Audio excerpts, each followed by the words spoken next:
Hi boys and girls.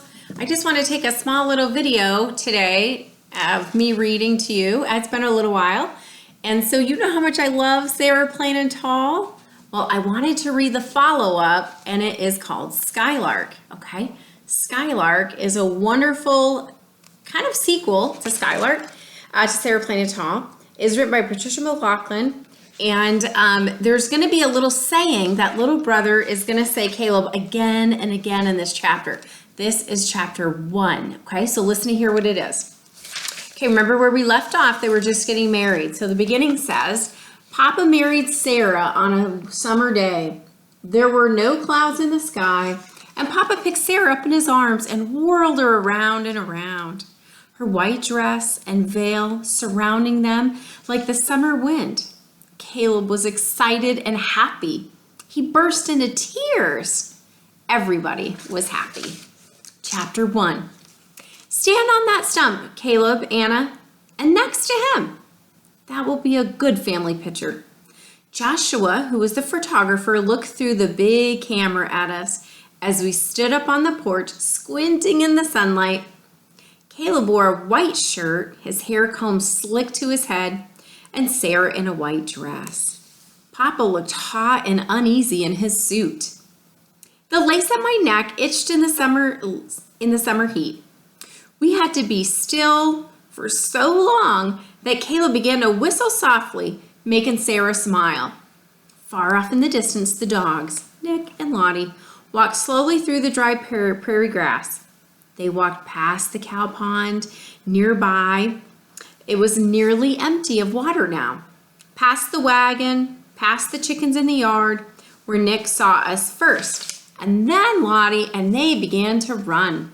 Caleb looked sideways at me as they jumped the fence and ran to us, running up the stand to stand between Sarah and Papa, as if they were wanting to be in the picture too. We tried not to laugh, but Sarah couldn't help it. She looked up at Papa and he smiled down at her. And Joshua took the picture of us, all laughing. Papa smiling at Sarah. Joshua laughed too. Your aunts, they are going to like this picture, he said to Sarah. Sarah fanned herself. She says, the aunts, they'll hardly know what I look like. I hardly know what they look like anymore. I looked at Caleb, and I knew Caleb didn't like to think that Sarah and her aunts and her brother and the sea that she had left behind was on her mind. It's Maine you come from, right? Isn't it? Said Joshua. Yes, said Sarah. She lives here now, said Caleb loudly. Papa put his hand on Caleb's head. That she does, said Joshua, smiling. He turned and looked out over the cornfields, the plants so dry they rattled in the wind.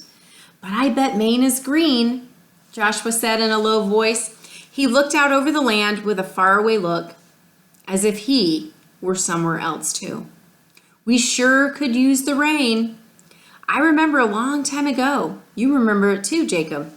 The water dried up, the fields so dry that the leaves fell like dust. And then the winds came. My grandfather packed up his family and left. Did he come back? Asked Caleb. Joshua turned. No, he said. He never came back. Joshua packed up the last of his things and he got up into his wagon. Papa looked at Sarah. It'll rain, he said. He watched the wagon go off down the road. It will rain, Papa repeated softly. Will you worry if it doesn't rain? Asked Caleb. Yes, but we'll get along, said Papa. We always get along. Imagine having to leave, said Sarah. Papa took off his jacket. Oh, we'd never leave, Sarah, he said. We were born here. Our names are written in this land. When Papa and Sarah went inside, Caleb looked at me. I knew what he was going to say, and I didn't want to hear it. Sarah wasn't born here, he said. I picked up a pail of grain for the chickens. I know that, Caleb, I said crossly. And Papa knows it too. Caleb took a stick and bent down into the dirt. I watched him write Sarah, S-A-R-A. He looked up at me. I'm writing Sarah's name in the land, he said. You can't even spell, Caleb, I said. You can't. I walked away. When I turned to look back at Caleb, he was staring at me. I wanted to say I was sorry for being cross at him, but I didn't. In Anna's handwriting and in Anna's little journal that night, she wrote, "Happily ever after," said Caleb when Papa married Sarah. "And now we'll live happily ever after." That's what the stories say. Caleb said that all through the summer and fall when the prairie grasses turned yellow, and through the first winter that Sarah and Papa were married. He said it all winter long when the winds blew across the corners of the house and ice sat slick onto the windows. He said it when he fell through the ice on the sloth and he had to sit in a tub of warm water. His teeth were chattering. I like the sound of that, Caleb said. Happily ever after. The end.